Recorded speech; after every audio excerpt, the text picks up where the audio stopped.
Business ਹੈ ਉਹ ਆਪਣਾ ਇਮਾਨਦਾਰੀ ਦੇ ਨਾਲ ਤੁਹਾਡੀ ਖਿਦਮਤ ਸਮਝ ਕੇ ਕਰਦੇ ਹਾਂ। ਪ੍ਰੋਫਿਟ ਮੁਨਾਫਾ ਉਹ ਸਾਨੂੰ ਆਉਣਾ ਹੀ ਆਉਣਾ ਹੈ। ਸਾਡੀ ਤਜਾਰਤ ਦੇ ਅੰਦਰ ਜਿਹੜੀ ਜ਼ਰਾਅਤ ਹੈ ਉਹਦੇ ਵਿੱਚ ਇੰਨਾ ਹੀ ਫਰਕ ਹੈ ਕਿ ਜ਼ਿਮੀਦਾਰ ਨੂੰ ਦਵਾਈ ਜਿਹੜੀ ਹੈ ਉਹ ਇੱਕ ਨੰਬਰ ਤੇ ਮਿਲਦੀ ਹੈ, ਲੇਕਿਨ ਉਹਦੇ ਮਸਾਇਲ ਦੇ ਮੁਤਾਬਕ ਨਹੀਂ ਮਿਲਦੀ। ਉਹਨੂੰ ਖੁਦ ਪਤਾ ਨਹੀਂ ਹੁੰਦਾ।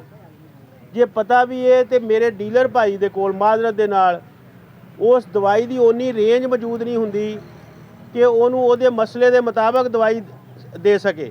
ਉਹਨੇ ਲੇਕਿਨ ਗਾਹਕ ਨੂੰ ਮੁੱਲ ਦੇਣਾ ਨਹੀਂ ਹੁੰਦਾ। ਗਾਹਕ ਨੂੰ ਦੁਕਾਨ ਤੇ ਆਇਆ ਮੁੱਲ ਨਹੀਂ ਵਾਪਸ ਨਹੀਂ ਹੋਣ ਦੇਣਾ। ਤੇ ਉਹਦੇ ਨਾਲ ਕੀ ਹੁੰਦਾ ਹੈ, ਉਹਦੇ ਨਾਲ ਦਵਾਈ ਇੱਕ ਨੰਬਰ ਹੈ ਲੇਕਿਨ ਉਹ ਮਸਲੇ ਦੇ ਮੁਤਾਬਕ ਨਹੀਂ ਹੈਗੀ ਤੇ ਸਪਰੇਅ ਪ੍ਰੋਪਰ ਨਹੀਂ ਹੋਇਆ, ਪੈਸੇ ਲੱਗ ਗਏ, ਰਿਜ਼ਲਟ ਨਹੀਂ ਆਇਆ। ਦਵਾਈ ਵੀ ਇੱਕ ਨੰਬਰ ਸੀਗੀ। ਤੇ ਇਹ ਮਸਾਇਲ ਨੇ ਜਿਨ੍ਹਾਂ ਨੂੰ ਅਸੀਂ ਮੱਦੇਨਜ਼ਰ ਰੱਖਦੇ ਹਾਂ। ਅਸੀਂ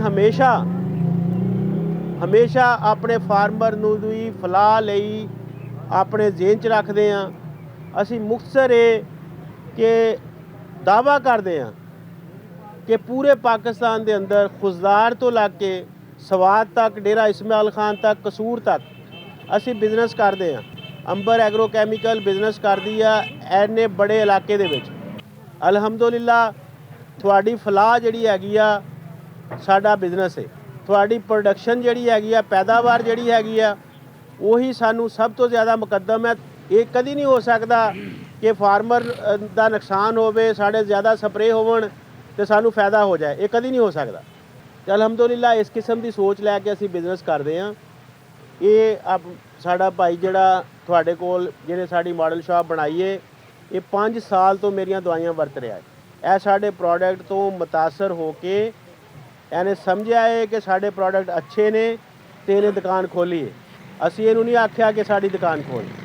ਤੇ ਤੁਹਾਨੂੰ ਅੰਬਰ ਐਗਰੋ ਦੇ ਪਲੇਟਫਾਰਮ 'ਤੇ ਕਦੀ ਮੁਖਤਸਰ ਗੱਲ ਹੈ, ਕਦੀ ਕੋਈ ਨੁਕਸਾਨ ਨਹੀਂ ਹੁੰਦਾ। ਸਭ ਤੋਂ ਪਹਿਲੇ ਜਿਹੜਾ ਸਾਨੂੰ ਸਬਕ ਪੜ੍ਹਾਇਆ ਗਿਆ ਸੀ ਨਾ, ਸਭ ਤੋਂ ਪਹਿਲੇ ਉਹ ਲਿਖਿਆ ਸੀ ਉੱਤਮ ਖੇਤੀ। ਸਾਡੇ ਉਸਤਾਦ ਨੇ ਬੋਰਡ ਦੇ ਉੱਤੇ ਜਿਹੜਾ ਲਫ਼ਜ਼ ਲਿਖਿਆ ਸੀ ਨਾ, ਜ਼ਰਈ ਯੂਨੀਵਰਸਿਟੀ ਫੈਸਲਾਬਾਦ ਦੇ ਵਿੱਚ ਉਹ ਲਫ਼ਜ਼ ਲਿਖਿਆ ਸੀ ਉੱਤਮ ਖੇਤੀ, ਮੱਧਮ ਵਪਾਰ, ਨਖਿੱਤ ਚਾਕਰੀ, ਬੀਕਨਦਾਰ। ਯਾਨੀ ਕਿ ਸਭ ਤੋਂ ਅੱਛਾ ਕੰਮ ਜਿਹੜਾ ਉਹ ਖੇਤੀਬਾੜੀ ਹੈ। ਦੂਸਰੇ ਨੰਬਰ 'ਤੇ ਕਾਰੋਬਾਰ ਦਾ ਜ਼ਿਕਰ ਆਇਆ ਹੈ। ਤੀਸਰੇ ਨੰਬਰ 'ਤੇ ਨੌਕਰੀਆਂ ਦਾ ਆਇਆ ਜੇ। ਚੌਥੇ ਨੰਬਰ 'ਤੇ ਮੰਗਣਾ ਪਿੰਗਣਾ ਹੈ। ਤੇ ਅਸੀਂ ਸਾਰਿਆਂ ਤੋਂ ਪਹਿਲੇ ਨੌਕਰੀ ਲੱਭਦੇ ਫਿਰਦੇ ਹਾਂ। ਨੌਕਰੀਆਂ ਕੋਈ ਚੀਜ਼ ਨਹੀਂ ਹੈਗੀਆਂ। ਜ਼ਿਮੀਦਾਰ ਸਾਡੇ ਕੰਮ ਨਾਲੋਂ ਵੀ ਅੱਗੇ ਦਾ ਕੰਮ ਹੈ। ਲੇਕਿਨ ਕੰਮ ਕੀ ਹੈ? ਕੰਮ ਹੈਗਾ ਪਰ ਏਕੜ ਪੈਦਾਵਾਰ ਲੈਣਾ।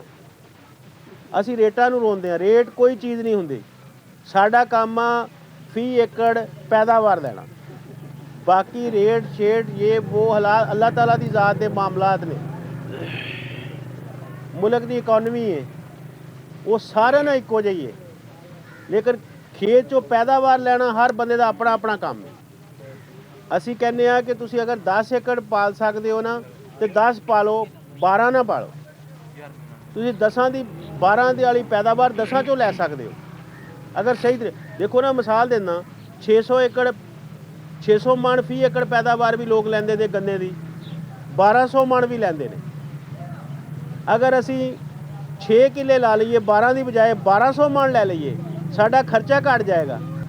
ਸਾਡਾ ਖਰਚਾ ਜਿਹੜਾ ਹੈਗਾ ਜੇ ਉਹ ਘਟ ਜਾਏਗਾ। ਸਿਰਫ ਇੱਕ ਹਿੱਸਾ ਅਸੀਂ ਜ਼ਿਆਦਾ ਖਰਚਾ ਕਰਾਂਗੇ ਉਹਨਾਂ 6 ਏਕੜਾਂ ਵਾਲਾ, ਤੇ ਸਾਡੀ ਪੈਦਾਵਾਰ ਵੱਧ ਜਾਏਗੀ। ਆਪਣੇ ਵਸਾਇਲ, ਸਾਰੀ ਗੱਲ ਦਾ ਮਤਲਬ ਇਹ ਕਿ ਆਪਣੇ ਵਸਾਇਲ ਦੇ ਮੁਤਾਬਕ ਆਪਣਾ ਜ਼ਿਮੀਦਾਰਾ ਕਰੋ। ਕਦੀ ਵਸਾਇਲ ਤੋਂ ਜ਼ਿਆਦਾ ਕੋਈ ਵੀ ਕੰਮ ਨਹੀਂ ਕਰਨਾ ਚਾਹੀਦਾ। ਜ਼ਿਮੀਦਾਰਾ ਬਿਲਕੁਲ ਨਹੀਂ ਕਰਨਾ ਚਾਹੀਦਾ।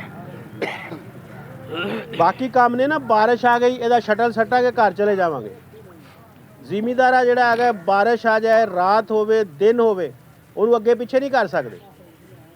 2 ਦਿਨ ਲੇਟ ਕਿਸੇ ਵੀ ਪੈਸਟ ਦਾ ਕੋਈ ਵੀ ਬਿਮਾਰੀ ਖੇਤ 'ਚ ਆ ਜਾਏ, 2 ਦਿਨ ਲੇਟ ਹੋ ਜਾਏ, ਕਿੰਨਾ ਨੁਕਸਾਨ ਹੁੰਦਾ ਤੁਹਾਡੇ ਤੋਂ ਬਿਹਤਰ ਕੋਈ ਨਹੀਂ ਜਾਣਦਾ। ਜ਼ਿਮੀਦਾਰਾ ਜਿਹੜਾ ਹੈਗਾ ਉਹ ਵਸਾਇਲ ਦੀ ਗੱਲ ਹੈ, ਉਹ ਵੇਲੇ ਦੀ ਗੱਲ ਹੈ। ਵੇਲੇ ਨਾਲ ਕੰਮ ਕਰੋ, ਵਸਾਇਲ ਆਪਣੇ ਹੱਥ 'ਤੇ ਰੱਖ ਕੇ ਕੰਮ ਕਰੋ।